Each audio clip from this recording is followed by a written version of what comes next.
Alright, today we're going to be looking at KLG versus Isris. This game has taken place about a couple weeks ago, maybe four. And this is going to be in preparation for the KLG versus Isris Gaming CLS Final, which will be taking place on August 19th. Realmente, For all of our following here in the LAS server. So we're going to go ahead and go straight into the draft. And maybe with this game, we can go ahead and learn a little bit about what's going to happen at the final. Let's go ahead and get a real color here. Alright, so let's see, bands. Syndra is pretty popular in CLS just throughout the her ability with her ultimate. So it's kind of a standard ban here. Zac, very popular ban, nothing to be said. Galio, very popular ban, nothing to be said. And the Kennen, I'm not sure if this is aimed at newbie. SRS Gaming actually, this is before the nerf, yes.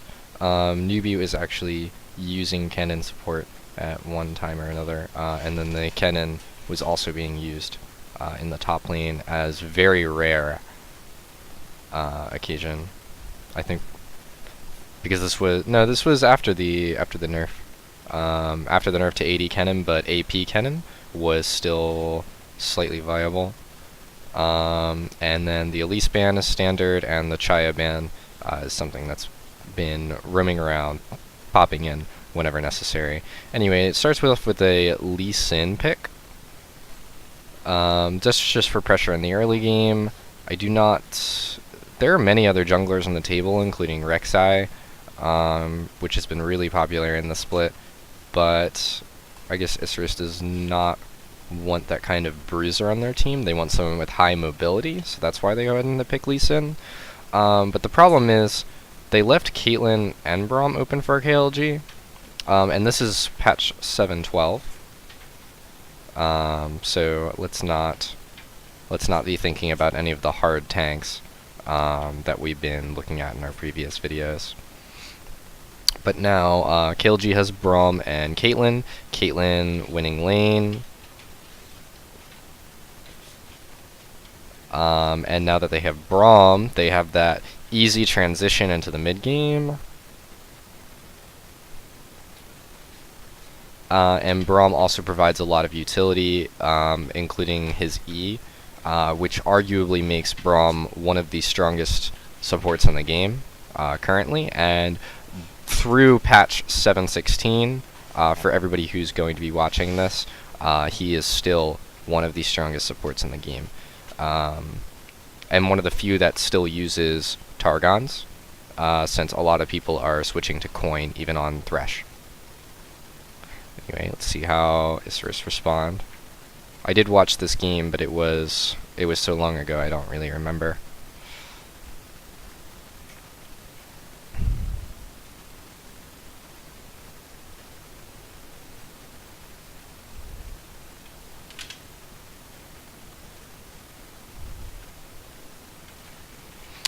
The Zyra, good response into the Braum bottom lane, just to get a lot of harass onto the Braum and a lot of harass maybe onto the Caitlyn.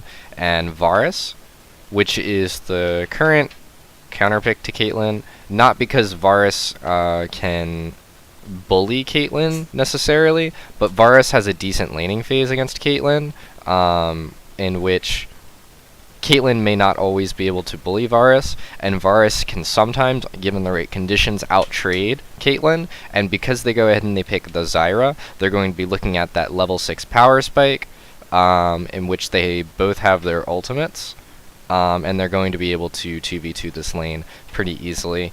And Varus also has a lot of decent poke as well, so early on through the laning phase, before level 6, they still have a lot of power.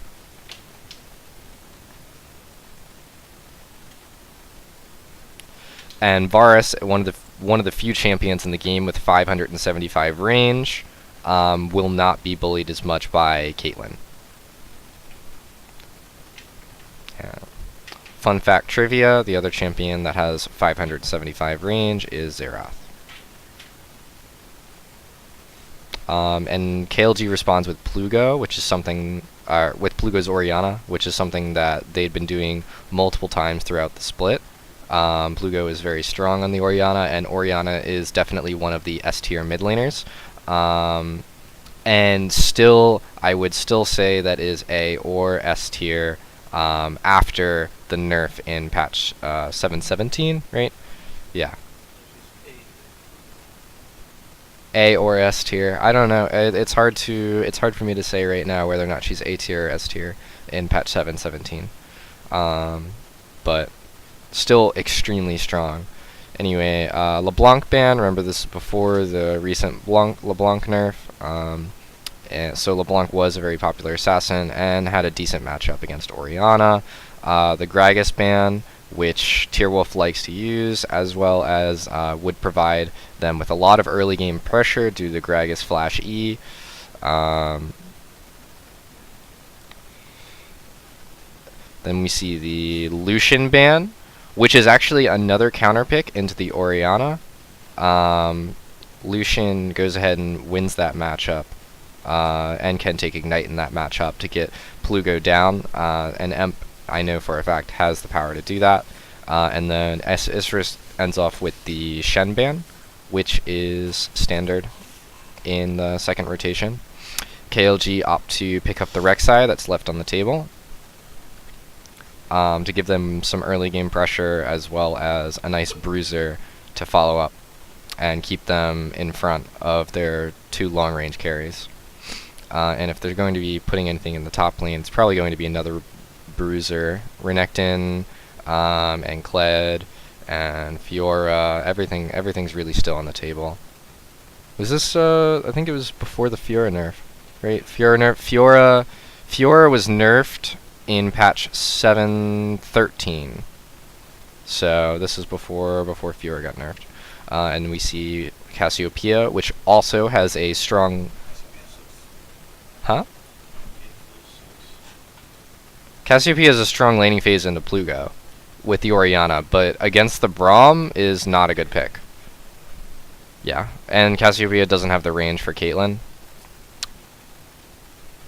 And then they end off with the top lane Jace, which is going to be a lane bully. Overall, with Isris's whole draft, I agree with really everything that they've done except the Cassiopeia. While the Cassiopeia is going to be strong in the mid lane against Plugo, just generally that's how the matchup works out. The problem is that Cassiopeia isn't going to be strong against this, it isn't going to be strong against this, and it isn't going to be strong against this. And if Emp doesn't play safely, which most Cassiopeias like to play very aggressive in the early game, Emp can be very capitalized on by Tierwolf, depending on Tierwolf's positioning. Anyway, KLG pick up the Kled that I mentioned earlier. Kled has a semi-decent matchup into Jace. It's not too great early, but he can... once he gets Fade and stuff, it doesn't seem to be too bad. And because Jace usually buys Tear of the Goddess early, that's 720 gold of stats that Jace will not have, and then Kled will actually be able to duel.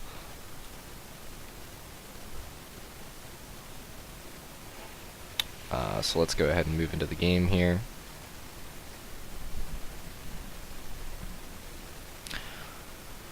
We see a standard spread.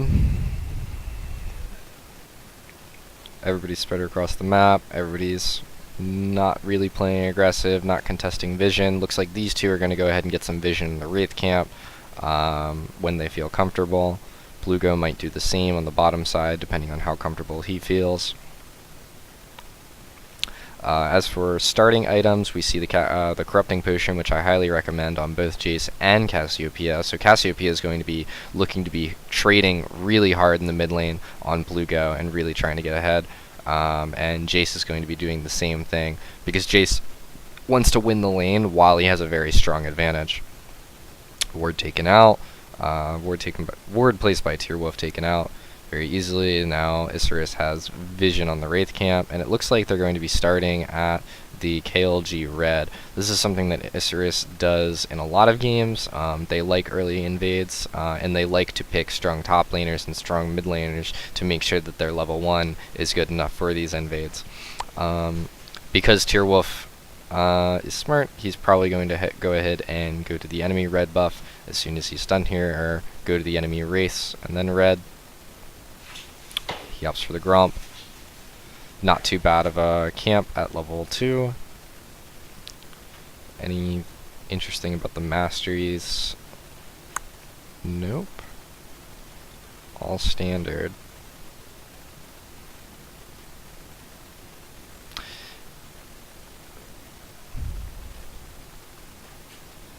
So Tierwolf understands that Isris could have the vision, and they actually do. So he opts not to go ahead and try and take the enemy red buff. And because these wards don't last too long in the early game, everybody knows they last about 60 seconds, and they start scaling up to 180 seconds, depending on what level you are. These wards are about to run out. And QQ Moore makes an interesting pathing decision. He goes from the enemy red buff to the enemy wraiths, and then he goes ahead and goes to his own red buff, which gives him enough power to be safe, and his red buff will not be taken, because Rek'Sai could easily path up through here. Tierwolf makes a gank top lane, flash, Monterey gets the Q off. This is actually really bad for Jace. This is insanely bad for Jace. Let's look at this again. I was too busy talking about QQ more, so let's look at Tierwolf's pathing. He goes ahead and he takes the blast plant over, because he assumes that it's possible Jace has a ward in the tri-bush.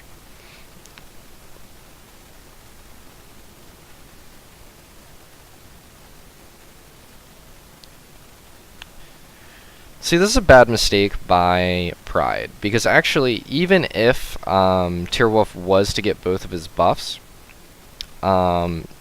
it's very common for junglers to gank around the 3-minute mark. And this is something that you've seen more recently, whereas a lot of the time, earlier in the split, junglers would start to gank at about 3:20 or 3:30. So Jace is currently playing aggressive, currently trying to get the most out of the matchup while he has the advantage, and he even has a level advantage right now, which is why he's trying to take advantage of Kled and goes ahead and goes all in, and does not expect the 3-minute gank coming from Tierwolf. So Kled flashes in. So this is perfectly done by KLG. Kled flashes in to make sure that they get the Jace flash, because Kled flashes in, and then Kled can go ahead and hit Q, and then the Q will lock down Jace. But Kled actually holds on to his Q, because he's threatening Jace with the Q, because if Jace gets hits with the Q, the flash may not force Jace to get out of the Q range, just due to how Kled, it starts off like this, and it starts shrinking.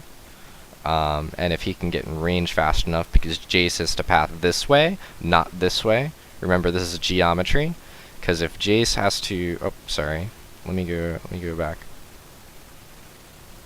If Jace has to path this way, because he has to path the vector that is as close to the combined vector of these two, but he can't do that because there's a wall here, so he has to path perpendicular to the wall, or parallel to the wall. And he's trying to get as close to the wall as possible, because he's trying to make sure it's the most time that he gets farther away from these two. So this problem is solved. Tierwolf flashes in, and then because he flashes in for the knockup, Monterey is going to hit the Q, and this secures the kill for Pride. And this really ruins Pride's lane, because not only does it ruin the Jace early game, where Jace has the advantage, but now he doesn't have flash. And his flash will come back up at about 8 minutes.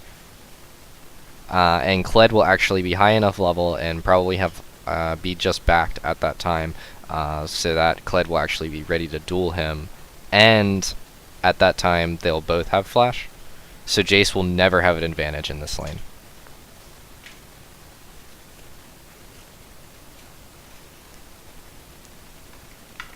And this is all without Lee Sin. This is all understanding that Lee Sin has currently no pressure in the lane but that does not mean that Lee Sin cannot have pressure in the lane. So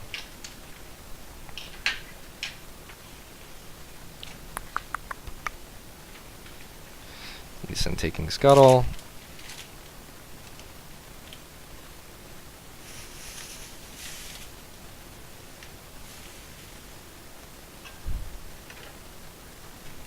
That was really badly played by QQ Moore. Alright, so this was actually really smart by QQ Moore because he realized that it was possible for Tearwolf to be pathing down through the river to get a ward on the mid lane for Plugo. No, never mind. I'm sorry. Wait, no, his ward's about to be up. Either he just used it or it's about to be up. No, he just used it. Never mind. I'm sorry. I don't know what Tearwolf's pathing is because honestly, the best way for Tearwolf to get further back in the game is to probably go to Golems. It's safe for him to go to Golems because it's very unlikely that Lee Sin is there, and if Lee Sin was there, then Kled could collapse on Lee Sin. I'm not really sure what Tearwolf is doing in the jungle here. This doesn't make sense to me. But anyway, QQ Moore goes ahead and jumps on Tearwolf, and that's where the mistake happens. QQ Moore goes ahead and hits the Q while Rek'Sai is in the wall, so QQ Moore does not go ahead and connect with the Rek'Sai, and this is just a lack of patience.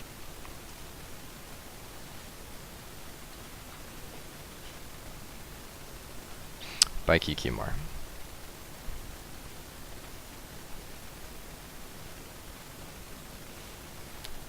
What happened here? Something's really wrong here. Something's really wrong. If this trade in the jungle was happening, this one in the jungle, Plugo should have known that Rek'Sai was there. It is very odd to me that Plugo would be actively pushed up in the lane and even dueling. Let me look at Plugo's pathing real quick. Let's try and figure out where Plugo was.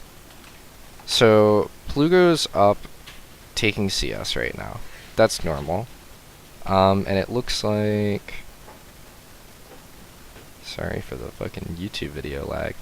Plugo starts to path up. Okay, here's where the problem is. Plugo starts to path up, but Plugo actually passed towards the bush here, which actually is really bad for him because geometrically, if he's here, there's a wall here that he's either forced to flash over or he's forced to walk around, whereas the safest way for Plugo to go is around, and the safest way for Rek'Sai to path was around here. So Rek'Sai would have moved up and moved around here, or like that. And Plugo would have moved around like that, and would be able to E the Rek'Sai that would be about here when Plugo made it about here. So Plugo's here, Rek'Sai's here, Cassiopeia could be here, but that would be really bad by her. Cassiopeia would actually likely be here. And Lee Sin would be in the same position that he is now, but that's also not assuming that Lee Sin fucks up his Q. So this is really bad by Plugo because, first of all, Lee Sin in the early game is going to snowball a lot off kills, and he's going to really want that early gold because he's going to get the jungle item, he's going to get boots, he's going to be more mobile on the map, and he's all about this early game. And it's also good for Cassiopeia because it allows Cassiopeia to push in the lane. Plugo is going to be missing CS, Plugo is going to be missing experience, and Cassiopeia is going to be getting ahead in lane. And because Cassiopeia is an insane DPS, Plugo has nothing to do.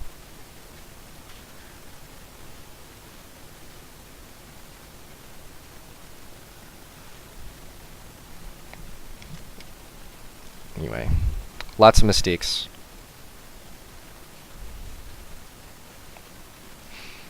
I noticed that this is the first blue buff. This is really interesting. I think it's actually really neat. They want to keep Cassiopeia in the lane. No, this is all wrong. Because Cassiopeia pushed in the lane, which means Cassiopeia is about to back. And she's also going to be sitting on our tier right now. So I don't know why QQ Moore would pass over the blue buff to Cassiopeia now. Cassiopeia should back. Lee Sin can take Gromp. And then Lee gives blue to Cass. And that all seems proper to me. And then Cass returns to lane with a level 4 blue buff. And that would further snowball the lead on Plugo. And for anybody confused about what Plugo's building right now, remember this is patch 7.12. So this is before the Doran's nerf.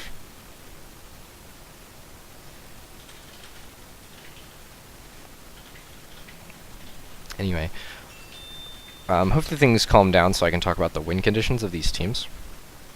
Or actually, you know, I'll pause now. I didn't talk about the win conditions in Champion Select just because they were kind of simple. Isurus ran they tried to run 3 winning lanes.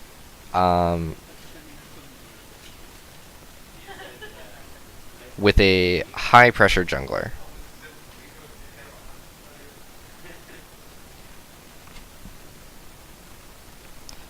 But Cyrus, why is Caitlyn losing the lane? Caitlyn's losing the lane because Caitlyn's playing against 2 carries and Caitlyn's just 1 carry.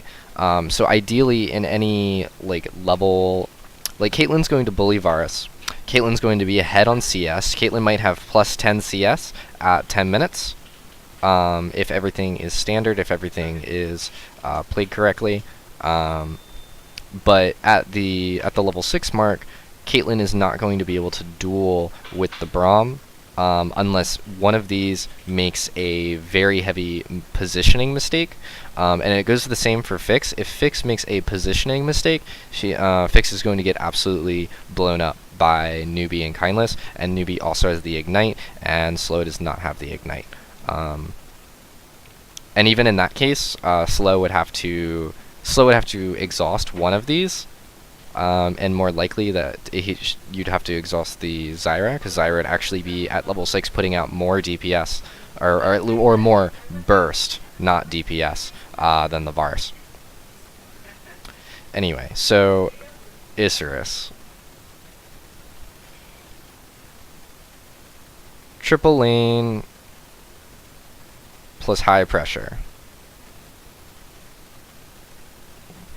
That's what they're doing right now. And it actually turns into a 4-1, in which Jace splits against the Kled.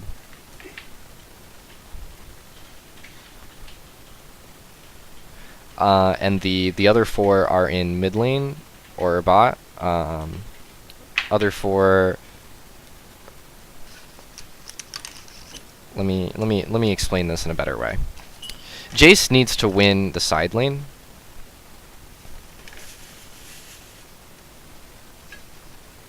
And why I say that is because the other 4 aren't exactly the best team fight, but what they are is high damage. And what that does is it causes a lot of fear, and it causes a lot of pressure. And the point where if they were to match the 1-4 with Kled top lane, right, and these 4 in the mid lane or the bot lane, wherever the 4 are, they can't really make an aggressive play because even their tanks are going to get melted when they go in. And this is all about the mid game. This is not the late game. Remember, this is the 20 to 35 minute mark. And if Jace is winning lane, then Jace is going to have pressure on the side turrets.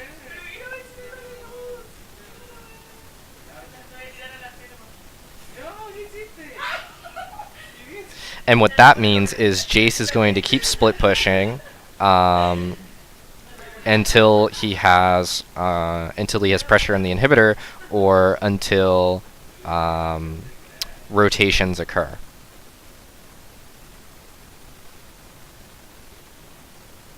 And what I mean by that is, if you have, okay, so say you have 2 lanes, because we're not talking about the 3rd lane, because we're only looking at a 1-4. So if you have 1 up here and 4 down here, so say it's like Trista tree line, maybe there's a jungle in the middle, it doesn't really matter. And say there's a turret here, turret here, turret here, turret here, turret here, turret here. Alright, so there's 4 here and there's 1 here. So these 4 match, and generally, because there's so many people, it's people generally play safer, and therefore mistakes will not happen. But in the side lane, if Jace is winning,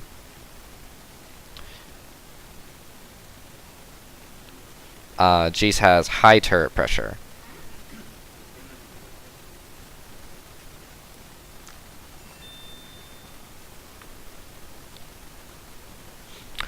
So it's very important that Jace is winning, because if he has high turret pressure, then he can take down this turret, even if Kled is there, because Kled is melee.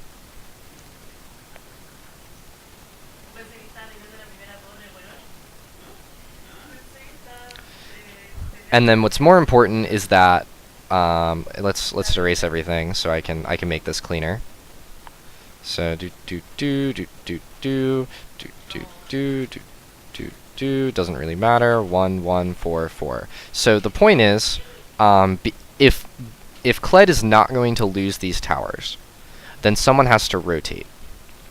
And then what happens is you get 2 lanes that are imbalanced. You have 2 up here because you have someone rotating, and then you have 4 versus 3 down here.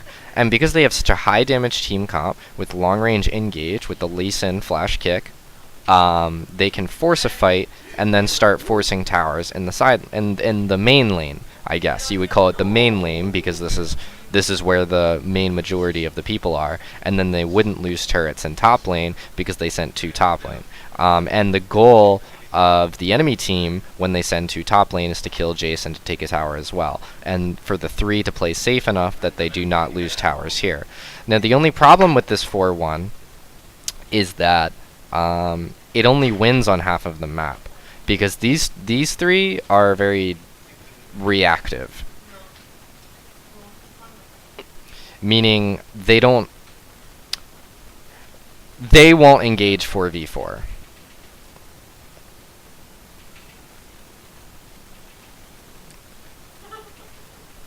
Unless there is a serious gold lead.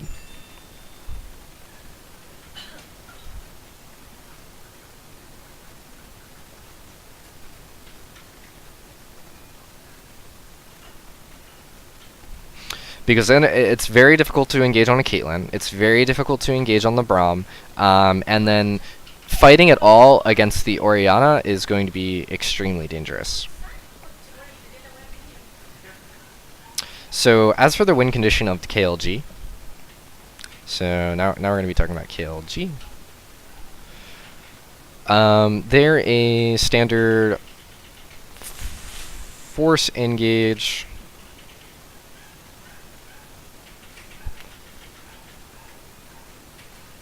double carry, team fight. And why I say that is because they have a hard tank, and they have 2 bruisers, and they have 2 carries, and that's why I say double carry. And this is actually a really strong team composition, because they have lots of peel. On these 3 are going to be peelers, peel, and then these 2 have high damage, very high damage. And in any mid game situation, Caitlyn's not going to be doing too much damage, but if everybody has 2 items, Orianna can carry the Caitlyn through the mid game, because remember, Caitlyn's power spike looks like this. That's like if this is time and this is I don't utility usefulness.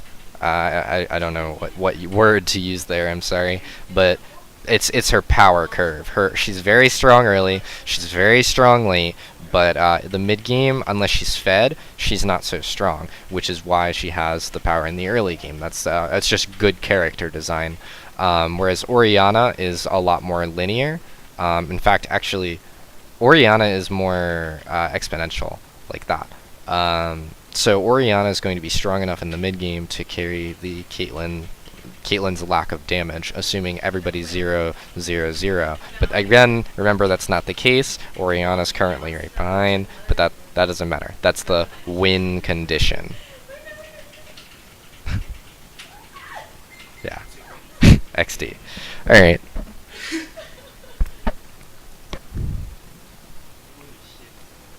And remember, when I said force engage,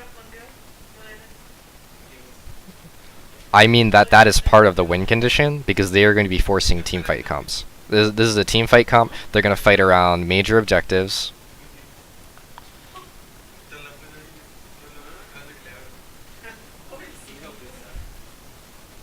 And because they have Caitlyn and Orianna, they're also quite good at sieging. So if a gold lead were to persist, lead exists. For example, KLG is greater than Isris, as in there is a gold lead of say about 2,000 gold. Then sieging is part of their win condition, because the Orianna is very strong for sieging. The Kled can dive and the Braum can dive. And because Caitlyn is so good at pushing down turrets, in that 4v4 in the mid lane, when I was talking about the two lanes, Caitlyn can be pushing on this turret, and eventually we'll get it, assuming how these players play. But remember, this is all up to who makes mistakes.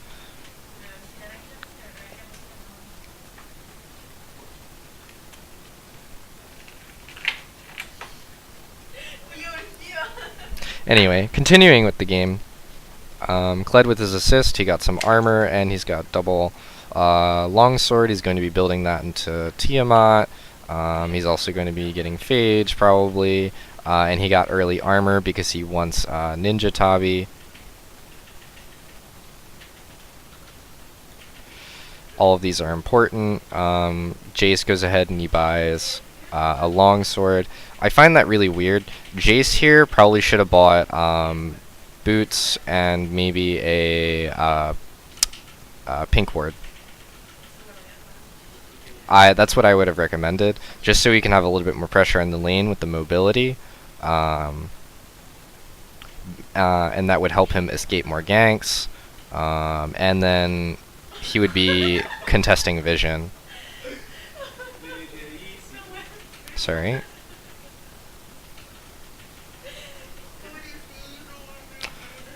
Let's see, is there anything interesting? There was an early back in bottom lane, so Varus looks like he's going for bot RK, nothing really interesting there, and the Caitlyn starts pickaxe, which throws me off. It's obviously an early back. Caitlyn doesn't want to start that. Caitlyn wants to go BF sword, into Zeal, into boots, into, say, rapid fire or Infinity Edge. Anyway, we did just see in the mid lane. Okay. It was a gank that was tried to force by Plugo. Emp, just being a little bit too forward in the lane, is forced to flash. So that's a mistake by him. And you can tell this because he has no vision here.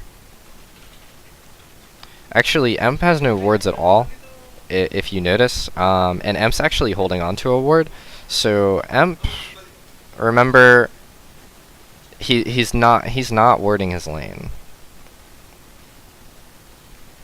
And this is really, really bad.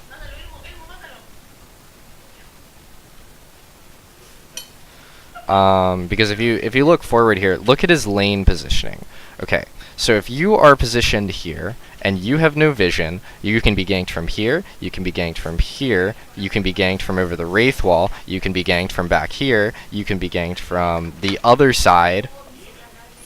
Everything's wrong. You are positioned, because if you talk about the lane in lots of there's so many different ways to talk about how the lane is. Some people use zones like this, and like talk about where you should be depending on who the enemy jungler is and who the enemy top laner is, and how much mobility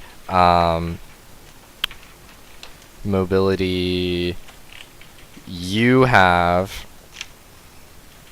versus enemy jungler.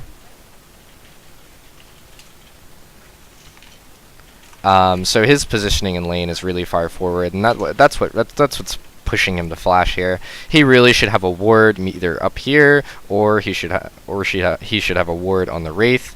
And he shouldn't be positioned so far forward because he doesn't need to force so much, and he didn't need to force a trade while he had no mana either. Monteraya trying to abuse the lead that he got, pops the Kled ult. Don't think he'll get, yeah, it would be very odd for him to get a solo kill here, and it was a little weird for him to use the Kled ult, but remember, Kled ult isn't on too long of a cooldown, so next time if Emp goes ahead and makes the same mistake by pushing up too far forward, Monteraya can do the same thing with his ultimate and move down in the mid lane.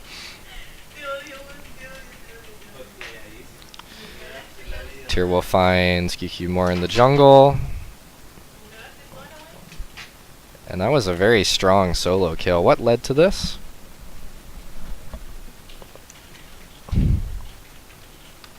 Let's watch the junglers move.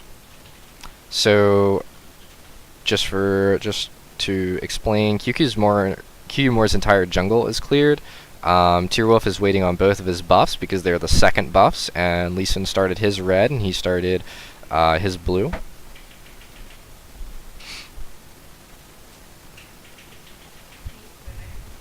Very interesting.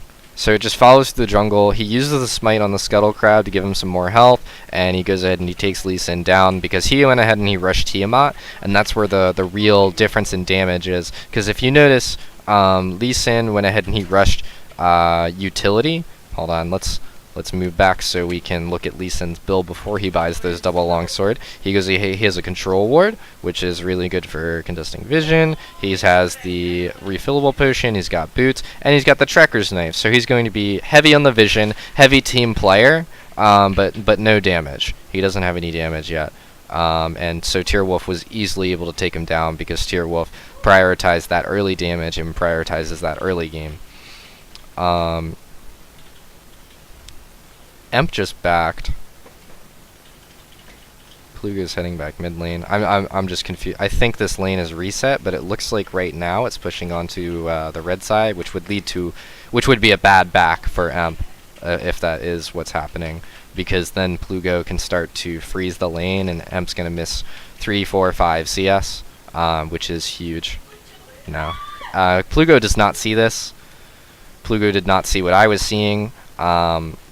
If this was pushing into Plugo, and Plugo could deny Emp CS because Emp was not in the lane, that's what Plugo should have done, and keeping the lane right about here so Plugo can stay in this zone, because that's where he is currently the safest, because he does not have flash, and denying Cassiopeia's CS so he can get ahead on CS, so he can make up for the fact that Cassiopeia has an assist, which is going to be about 9 CS.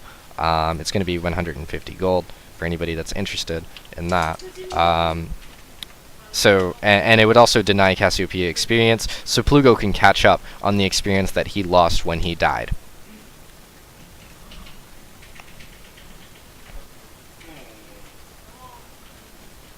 Now, I may have been wrong. I was just eyeing the mid lane. Remember, I cannot see exactly what the minions were doing in the mid lane before Plugo made it there. So we'll never know. But if that were the case, if it were pushing into Plugo, then Plugo made a mistake. because Plugo didn't. If Plugo stays under his tower, he doesn't necessarily need to back, and he can wait to back for the next wave that once Cassiopeia pushes in, because Cassiopeia is going to push in, and then as soon as he can wave clear, and then he gets a full back, and he'll be about here when the wave resets. So let's take a look at what just happened. Mantarraya engages onto Pride, gets some damage off. Lee Sin goes ahead and he takes out his ride, and he's going to be leaving the lane. Lee Sin's going to be pushing up. Isthris is going to be prioritizing this first blood tower, which they really want, and they would really want to give it over to the Jace. Mantarraya taking a little bit more damage, but he's going to be backing right now. Tierwolf going to be backing as well. I don't know if anybody's going to be soaking up the CS, because Mantarraya doesn't have teleport, and it would be really bad for Mantarraya to teleport to tower anyway. So they're... No. Okay. Tierwolf stopped his back, and he's going to be soaking up the CS wave. That's correct. This is all fine. Look at gold numbers. Mantarraya is up 500. Tierwolf is up 500. Mid lane is down 500, and bot lane is even. Except for Braum, he's up 200, but that's because Braum has Targons, and Zyra has Spell Thieves.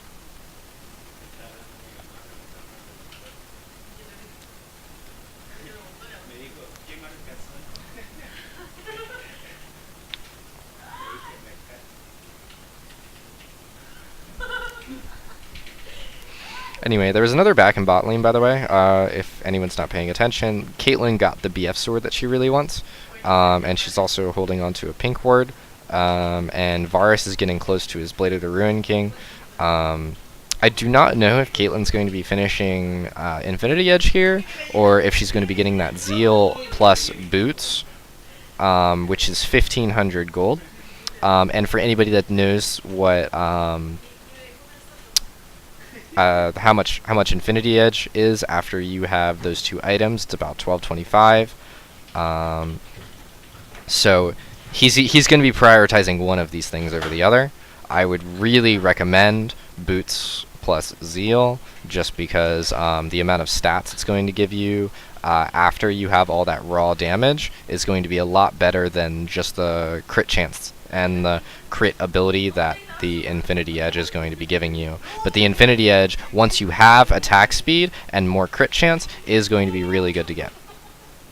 So we'll see. And as for the mid lane, Cassiopeia is going for Rod of Ages. She had her tier for a long time. Plugo is working on the Morellonomicon, but he's behind. And Rek'Sai and Kled both have their Tiamat and Ninja Tabi, and Rek'Sai goes ahead and he opts for the Tracker's Knife, so he can go ahead and contest Vision. I would suspect that he'd trade over to the red trinket. I don't know why he didn't do that. It would be very apparent to me for red trinket. I think that was a mistake by him, because he's winning, so he wants to deny enemy vision.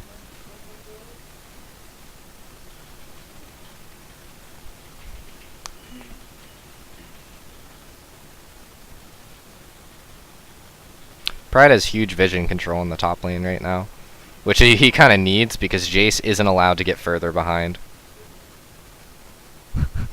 That was really interesting. Let's go back a minute and let's look at this pathing. So Emp used his ward, but I don't know where. I think Emp uses his ward at the enemy Wraith camp, which would be a really good ward normally, but he's pushed back in his lane. So a good ward would be over at his red buff, or in the blue bush here, but they have a pink ward here that might even be his pink ward. No, it could be, but he's holding on to one right now. But he has no vision on the bottom side at all. So let's go ahead and look at his positioning just to see what is he doing. So okay, I have no idea what M's doing, but if you think about it, let's talk about it as if it were if I were playing. If I were playing, and I have vision on this side of the map, right? I have vision over here, I have vision here, which means that I can see if Rek'Sai comes anywhere through here. The only path that Rek'Sai would be able to take that I would not see him, or no, I don't think there is one, on the top side. Rek'Sai would have to go in mid lane, through here, and then into the bush with his E, and then he'd have to wait there until his E were back up. But if because I have all this vision and safety on the top side, like I know that Rek'Sai is most likely, like very likely, to not be there. And we're talking about likeliness. And we also know that because of the timers, Rek'Sai's blue buff is up, so it's likely Rek'Sai is going to be on bottom side. So there are so many factors telling me that Cassie should be positioning in the upper side of the lane. So if Cassie wants to get CS, now I remember I drew this in one of my previous videos, but I think of the lanes as boxes. Cassiopeia needs to stay in this sector, and can sometimes go in this sector when she's getting CS. Whereas this sector is generally safe because it's so far under tower, but this sector is 100% not safe. So Cassiopeia has a very wide range of sectors to go through, but she positions in this bottom sector, and it's just for a second. This is badly drawn, but she's barely on this side. So Rek'Sai comes over, knocks her up, and because the knock-up is going to lead into Plugo's ult, M's going to be taken down. Even if Plugo didn't go ahead and take it there, Cassie was going to be dying anyway. And this is going to fix the problem that happened in mid lane for KLG, because Cassiopeia, when she gets early gold and a lead on the enemy, she can dominate the lane very easily, and you can see that because Cassiopeia still has a 12 CS lead, which was only about 6 when Orianna died in the first place, because Orianna lost a wave under tower. So now that Orianna has a kill,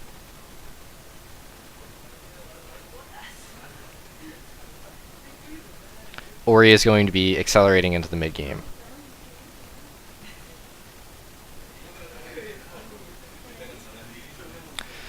So let's figure out what happened in bot here, because we weren't looking at Lee Sin either. Remember, I'm not in control of the camera, so bot for Isurus Gaming has 2 pink wards. They have 100% vision control. So KLG's playing pretty back. They're playing pretty safe. Let's see what happens here, because the only thing that I could see happening is Varus ult into Zyra E into Zyra ult into Lee Sin WQ, right? So we're gonna see this again, and then I'm gonna try and pause it right when we see what's happening in bot. So you can tell that they were knocked up. I'll try and pause it at a better time. Okay, so they're knocked up right now, right? So there was obviously a Zyra ult. You can tell that there was a Varus ult too, because of the 3 procs that are on both of them. The 3 procs of Varus' W. So the Varus ult probably hit Braum, and then Zyra probably ulted, and because Zyra ulted and used her E, the E's kept these 2 in Zyra's ult, and then made the Varus ult transfer from Braum to Caitlyn. And then Lee Sin walks in, W's to Varus, and he kicks Braum into Caitlyn.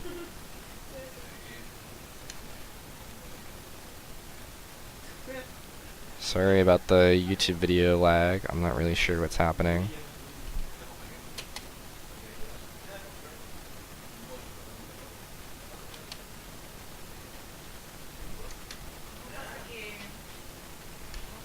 Probably could have been done faster. Kick. Not really sure. I feel like Braum deserved to die there too. It depends. Anyway, so right now it's a race. Bot lane could get tower or mid lane could get tower, but mid lane started first. No. Okay, so here's why mid lane's losing. There's no red buff on Rek'Sai, but there is a red buff on Lee Sin. Lee Sin should be hitting the tower right now, because if Lee Sin was hitting the tower, it would be no contest. They would win. But right now it's a little hard to tell.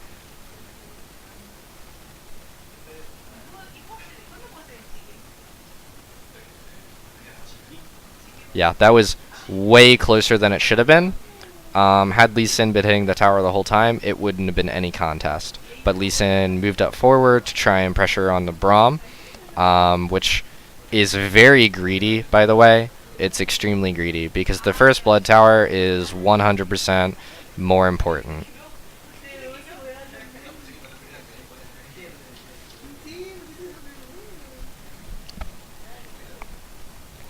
Anyway, as for the progression of the game, let's just watch items and how items change. Looks like Jace got pushed out of top lane by Manthoraya. And that's, if you look at this in the top lane, Kled now has a 22 CS lead and an assist. So he's at least 700 gold ahead. And I can tell you that for a fact. I don't know when we'll see gold values again, but that is definitely true.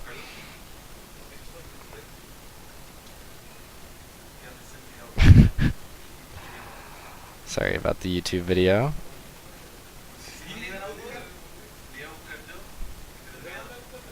So Tierwolf goes ahead and he starts Fire Dragon. Now this is really interesting because we're 11 minutes in, and no one prioritized the Fire Dragon because no one made plays bot lane. But now a play was made bot lane, but they didn't have enough health or mana to take the Fire Dragon. Because if we go back, yeah, it would be really dangerous to take Fire Dragon here because Lee Sin has no health, and Rek'Sai is in the mid lane, and Rek'Sai does have health. But they did get first blood turret. But what would be proper of Isserus to do is to currently ward Dragon, because what they need to do is they need to back, and then they need to go back to Dragon, because Dragon's the current contested objective. So Isserus would actually send bot lane mid, and they might even send Cassiopeia bot. Just because bot lane in the mid lane would have a lot more pressure, because then they'd have pressure to rotate to Fire Dragon, and they'd also have pressure to rotate to Rift Herald. And because both of these objectives are really important, Fire Dragon, namely the most important, having your bot lane in the mid lane would give you more control over that. And the only reason for KLG to send Fix in the bottom lane right now is to soak up all the CS, and then the same thing would happen. You'd probably end up sending bot lane mid. But it looks like Tierwolf and Plugo are getting vision control, and they're going to be moving on to the Dragon as fast as possible. And getting the Dragon while Isserus is backed is the safest and best decision. Kled's also getting a lot of damage onto top tower. Remember, that is not usually how the lane goes. But it is how the lane goes when Jace messes up to an early gank. Anyway, Fire Dragon is handed over to KLG. So just for the state of the game right now, to think about it, now that KLG has Fire Dragon, it isn't just a 400 gold lead. I would say that it's about a 2,400 gold lead, maybe even a 3,000 gold lead, because of the amount of stats that they're given. Because remember, everybody's going to be getting more AD, and it's 6%, right? Well, so let's talk about 6%. So everybody who is AD right now has about 100 AD. So they're getting about 6 AD. These two are probably getting about 6 AD each, right? So that's 12 AD. So that's 350 gold. No, it's only going to be worth 2,000 gold. I'm sorry. 300. So that's 350 gold. Or 400 gold about. And then Caitlyn has about 150 AD. She's getting another 350 gold or about by herself. So you're looking at about 750 to 800 gold worth of stats just on these guys. And then depending on what Plugo buys here, because he's sitting on a lot of money right now, because we know that he's had this build for a long time.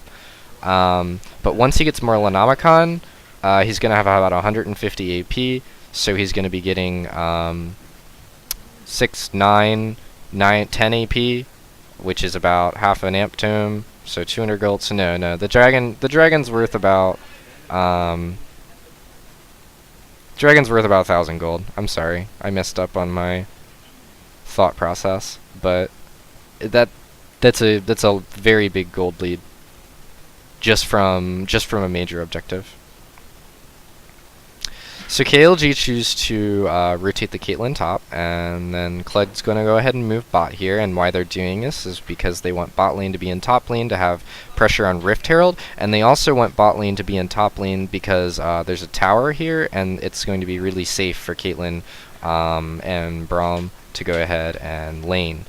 Isers could do the same thing. It would be recommended for them to do the same thing because they're winning this 2v2 now that Varus has gold. It would be good for them to match the 2v2 and to continue to pressure Caitlyn. And if there is any pressure going on, Varus is going to be picking up CS here, and there is no CS lead. Oh, he just fucked up. He just fucked up so much farm. What? Okay, there wasn't going to be a CS lead, but there is. Kindless just fucked up a bunch of farm, so there's going to continue to be a CS lead in terms of Caitlyn, but that shouldn't have happened. That really shouldn't have happened. Tierwolf engages onto Newbie. Newbie's out of position. Tierwolf goes ahead and throws down the ulti. Not enough damage is going to be taken out. Tierwolf's going to flash away for the Lee Sin Q. Kindless goes ahead and gets ulted by Plugo. Lots of damage onto him. Monterey follows up with the Kled ulti. Plugo finishes off that kill. This is... what the fuck was that?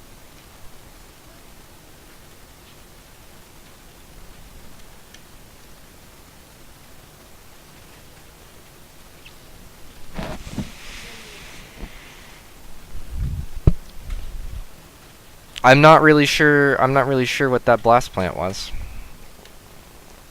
Nobody was in position for that blast plant. Like,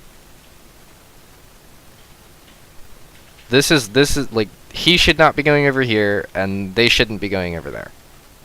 They could all like go over here and try and go under the tower, and maybe they can't dive, or even if they do dive, then some of them will die. But this fucked Isurus up completely. There was no reason for that to happen. Anyway, let's go back to the original mistake that forced all of this. So let's... Monterey is hovering. Okay, so Newbie and QQ Moore are playing with Slow and Tierwolf in the jungle. This is really bad. This is just bad pathing by Newbie, first of all. Newbie should be just going this way. There's no reason Or, well, he's already out of position. The problem is he's already out of position. Let's go back a few seconds. Let's find out where he's not out of position. Okay, so here he's not out of position because this is about the length of a Rek'Sai E, right? Okay, and this is about the length of a Braum Q. So right now he's not out of position, and he could easily walk back to top lane that way safely, right?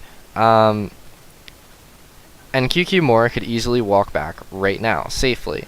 And there's nothing for them to do here. The only thing that they're trying to do is contest this pink ward. But they can't contest this pink ward because they don't have the damage, frankly. They don't, like, first of all, they're trying to take down 2 bruisers. Second of all, Tierwolf is fed. Tierwolf has a decent amount of damage. Third of all, look at the positioning on the other people on the map. If you see Varus and Caitlyn, Caitlyn's pushed up so that Caitlyn can rotate immediately into the bottom through the river here, and Plugo is doing the same thing. Plugo has Emp pushed in so that Plugo is able to rotate to this location, actually through here, faster than Emp. Because Emp would have to walk up through here.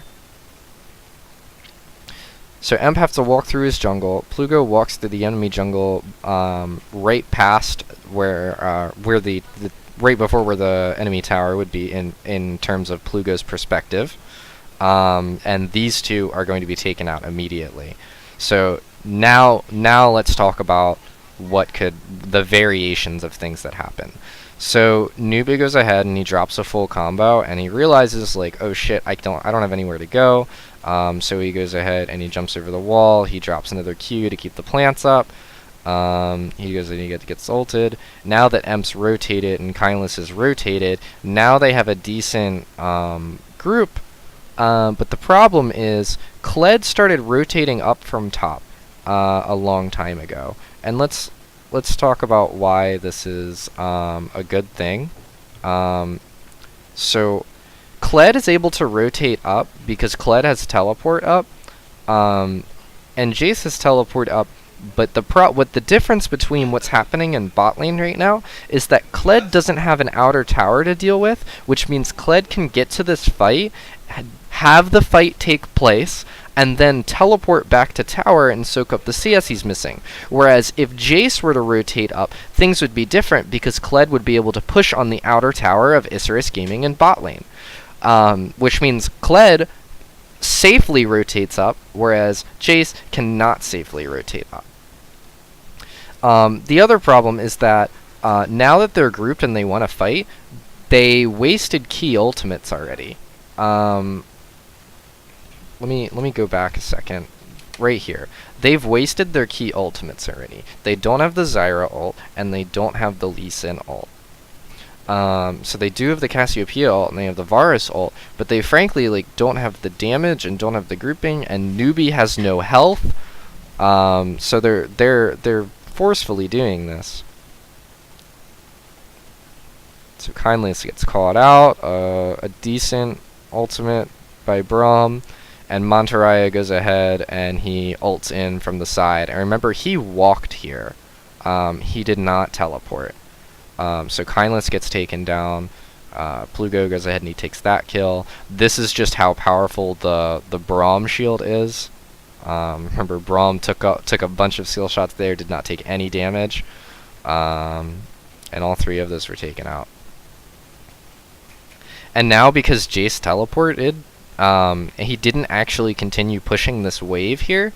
So Monteraya does not even need to teleport back to this tower to soak up the CS. He can actually just back and make it to that tower because this wave is going to be slow pushing. And what's even more interesting is that because this is slow pushing and because all of these mistakes were made, Monteraya can freeze this lane right there. In fact, actually, I would recommend that Monteraya does not do that. I would recommend that you have Caitlyn back, and you put Caitlyn in the bot lane, and you have Caitlyn soak up that CS. Or you could do it with Plugo. Put it on one of the 2 carries on your team, and you freeze that lane, and you don't do anything else on the map. You just have your lane stocked. You put 2 here, you put 2 here, you put 1 here. So you're running a 2-2-1, and the one in the bottom lane is either Plugo or it's Fix. And they have the lane frozen near the tower here, so it's extremely dangerous for anybody to push up into them. And they will constantly deny CS from Isurus Gaming, and if they deny all that CS, then they're going to get really fed really fast. And they're going to get a lot of solo experience, and all that experience is going to be denied from Isurus Gaming as well. And they also get this Rift Herald. Remember, this Rift Herald is 100% free. I wasn't mentioning it before, but due to the events that just occurred, everybody's dead. The Rift Herald's 100% free.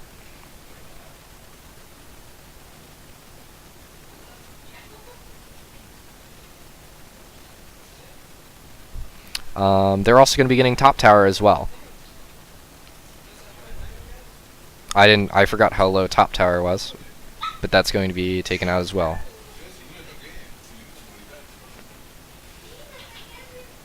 Notice how Kylan's also, wait, no, he hit the Varus ult, but he just hit it on the one.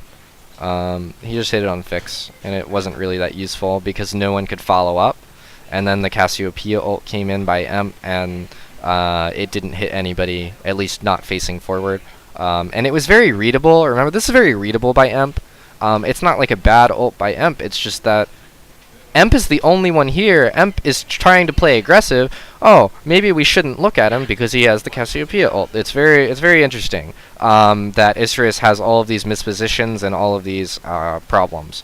And I normally wouldn't expect them, but I don't quite remember this game. And this is just the worst thing that happened. This is the worst blast plant that I have seen to date. This screwed everything. Like they could have pathed this way, they could have pathed away, but this secured 2 deaths, maybe 3.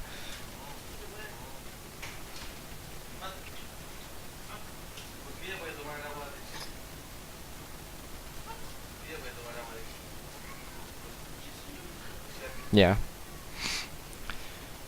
So, just to recap,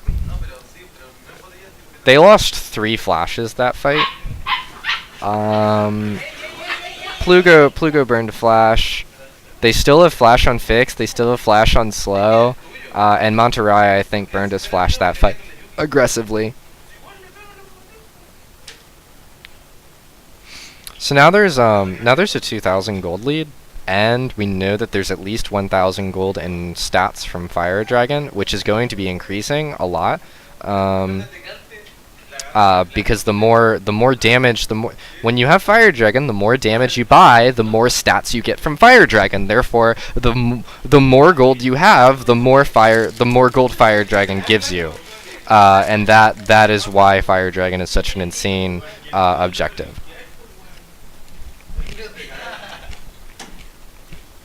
Sorry.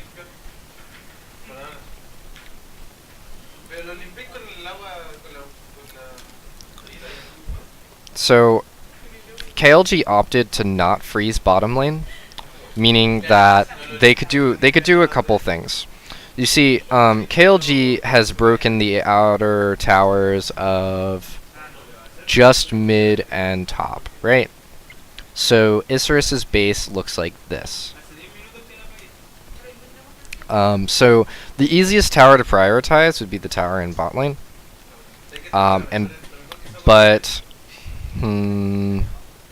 Okay. So this is all wrong. This is all wrong by KLG. All wrong. I'm sorry.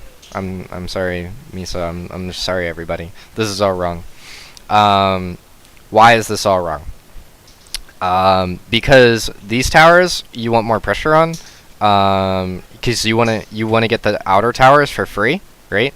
And to get the outer towers from free, you're going to have more people on them, and you're going to have a nuisance in the side lane. So the real rotation by KLG is to put Kled top. Here, I'll even draw it. You put Kled top. And Kled's going to have pressure on the inner tower. And remember, I'm going to be drawing these like this. And KLG has all their towers except the one. So you put Kled top, and Kled's get pressure on this tower, right? And then you put Ori mid. I don't know why I drew that D. And Ori's going to push the lane. And just push hard. And then you put Kate, Braum, Rek'Sai. And what you do is, because Kled is going to be pushing into Jace,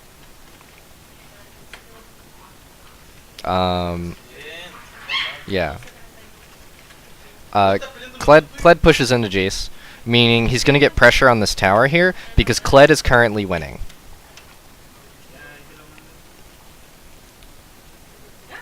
And then when Ori pushes the lane, she rotates bottom lane, and this outer tower, the one Isser's Gaming outer bot lane tower is free. Is 100% free. It's not contestable by Isserus.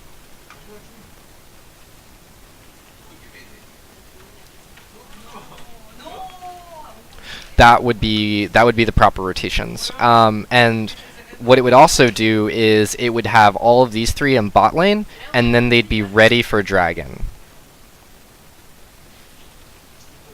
When Dragon is going to take place. So that would be the correct setup. And the correct response would be for Isserus, you'd have Cassie push the wave mid after Orianna pushes. After Orianna pushes, Cassie pushes back, and then Cassie rotates top to help Jace. And then you have newbie. Sorry, you have Zyra. Zyra, Lee Sin, and Varus bottom. And because of the Zyra ultimate, it would be very hard for them to siege this tower, but they're really just trying to stall. And the best thing to do... See, the thing is, like, I think that's the correct response for Isserus Gaming, to try and stall that bottom lane tower as long as possible, so that maybe the Cassiopeia can scale up, maybe the Varus can scale up, maybe the Jace can scale up, and you're just trying to stall the game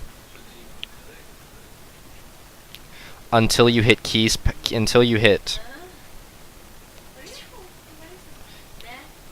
key power spikes, and that would be what Isserus's current plan is, because they have a lot of damage, but they have no tank, and because the enemy is fed, they don't actually have as much damage as the enemy. So and they're facing a 3,000 gold lead just about. When you include the fire dragon, even a little bit more than that, because remember, items have been purchased. And Caitlyn even finished Infinity Edge instead of going for Zeal, but she went ahead and she got tier 2 boots, so at least she got some attack speed before she went ahead and got the Infinity Edge. And they have a Rift Herald. I like right now. The problem is Isserus doesn't have a response.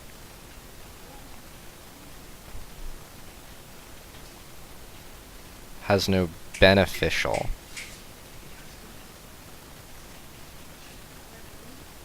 response. And that's a big problem, because it means that KLG will continue to grow a lead.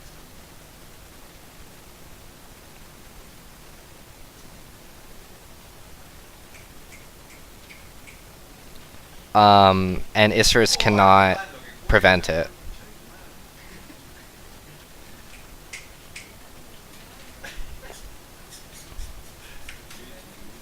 Because remember, I talked about what KLG should do, and when KLG sends these 3 bot lane, and then Orianna roams bot lane, and they used Rift Herald, I can tell you for a fact that they don't need to use Rift Herald to break that outer tower in bot lane, but then they can use Rift Herald to break the inner tower, and then once they break the inner tower, Kled is going to... Once they break the inner tower, if Isserus doesn't fight and tries to stall more, then they'll break that inner tower, and then everybody will back, right? Everybody's going to back and buy. And then after that, you're going to see Kled going to be rotating into the bottom lane, and then you're going to see Orianna mid again, and you're going to see the bot lane and the jungler top again, and your Orianna can just rotate top, or the bot and the jungler can rotate mid, and they're going to be putting on pressure on one of these two inner towers, while Kled's going to be putting pressure on the inhibitor tower. And the game from Isserus's perspective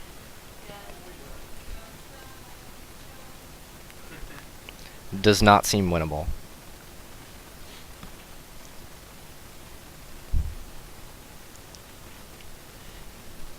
If KLG performs what I have said.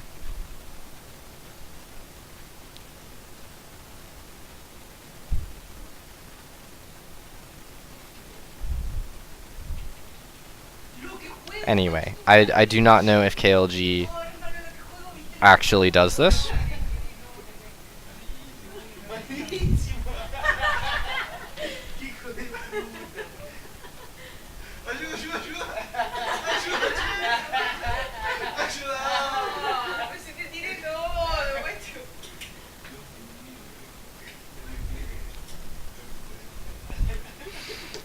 So Rek'Sai goes ahead and he makes a play bottom lane. They use Rift Herald, and this is like sure, yes, it's good for KLG,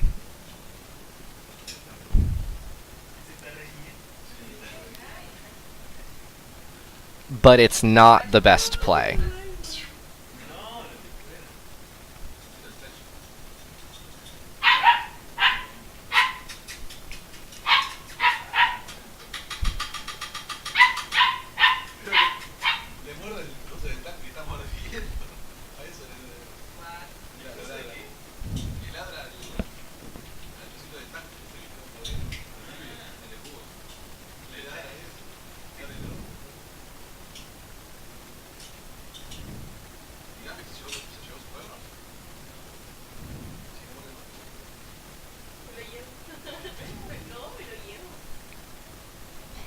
So let's talk about why Isserus is a bad team in this game. So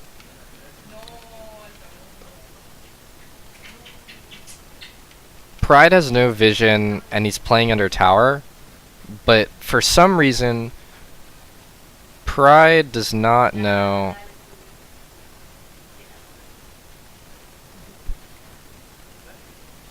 that he can be dived at full health.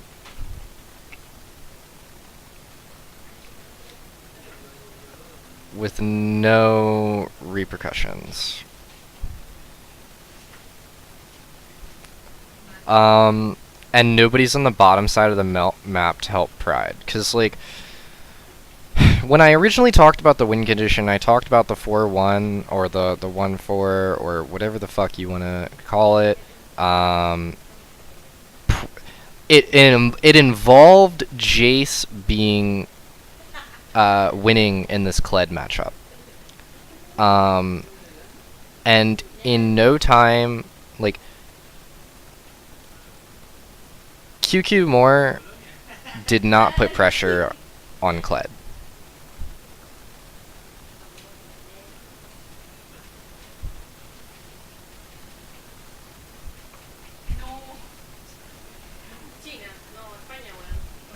So it was a big problem for Isserus Gaming that Pride is behind, and it's actually a problem that is really causing them to just whittle and not be able to do anything.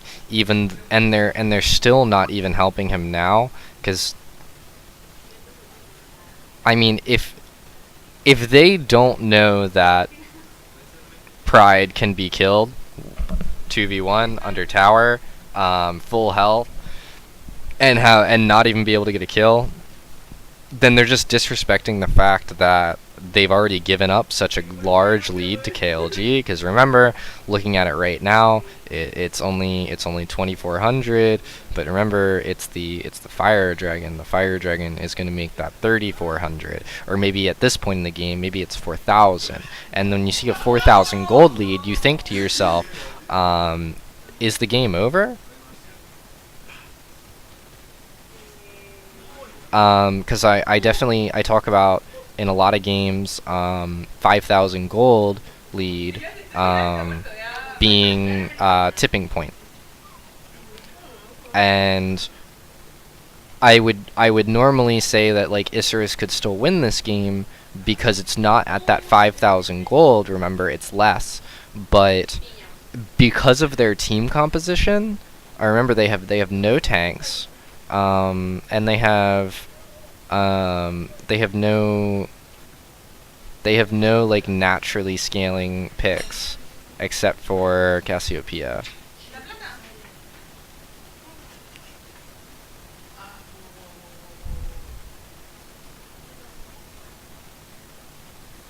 So it's a combined effort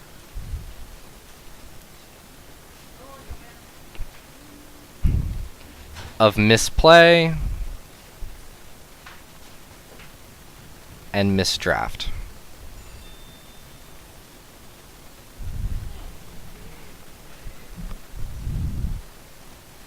Anyway, Pride goes ahead and he gets dived. There's probably not too much to say about the rest of this game, because if you look at this play here, instead of them rotating down to the inner tower in the bot lane to minimize losses, they take mid outer tower, which doesn't make sense to me, because in no situation can Isurus can use that tower being gone.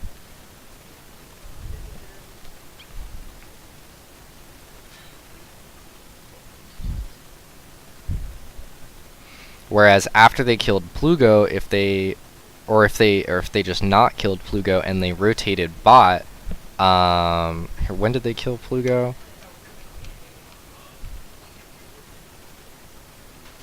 Oh, yeah, they couldn't have killed Plugo. They had to start rotating long before this if they want to defend this tower. And this is just an example of like when you're behind,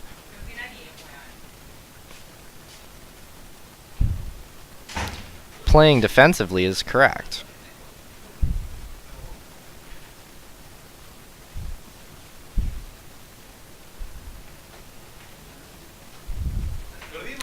And this is also why having no tanks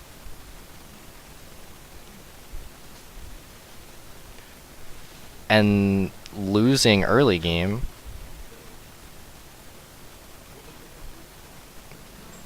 is kind of a death sentence.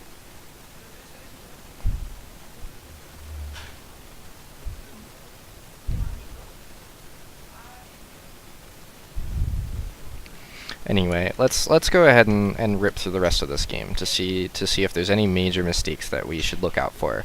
We know that Fire Dragon is spawning, so KLG is going to be jumping on Fire Dragon when it spawns. And they're actually far enough ahead so that when Baron spawns, they have Baron pressure too. And it isn't necessarily it's not that KLG wants to take Baron,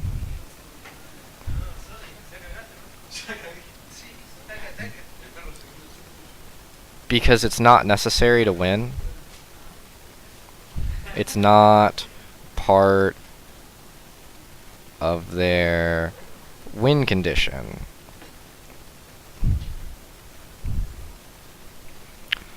But if they go to Baron,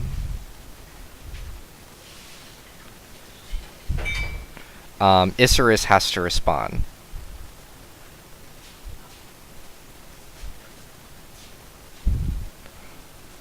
Or Isurus loses the game without contest.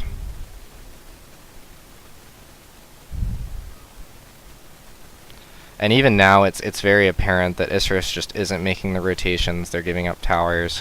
They gave up the dragon, but they had to do that. They were forced to do that. There's 2 fire dragons. So now, remember, if the fire dragon was giving about 2,000 like a minute ago when I was talking about the gold lead, it's now giving 4,000 because there's 2 of them. And then that 4,000 on top of the other 4,000 gold. Everybody can do simple math. It's 8,000 gold, and this means the game's over. That's just a fact. I don't think KLG could make any mistake that would lose this game in any way, situation, or form. KLG goes ahead and does Baron. Here's the Isurus contesting it, or at least trying to. Clit ult onto Cassiopeia. Cassiopeia flashes. They try to turn on to Plugo. Plugo uses his cleanse to get out of it. Plugo literally half health Jace. Flashes coming up from Isurus. Isurus don't even pick up a kill. One of them die. Newbie almost died there. I don't know how he managed to live. I mean, I think he flashed. But anyway, now that they have Baron buff, they just go ahead and they go bot lane. It's the easiest lane to push for them, and they win the game. So, very weird early game.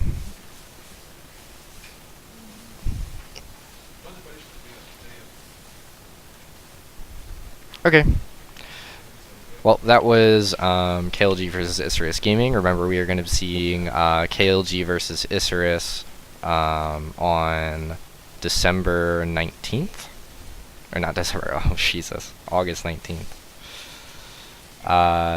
In Buenos Aires, in Argentina. And it's going to be the CLS Finals. And it's going to be a good 5-game series, I'm sure. And if anybody wants my opinion, it could be a 3-1 or a 3-2 in favor of KLG. But if Isurus is going to pull out anything fancy, anything unexpected, then they could definitely turn the tides of that. Anyway, thanks for watching. Have a wonderful day to everybody, and be sure to check out my other videos.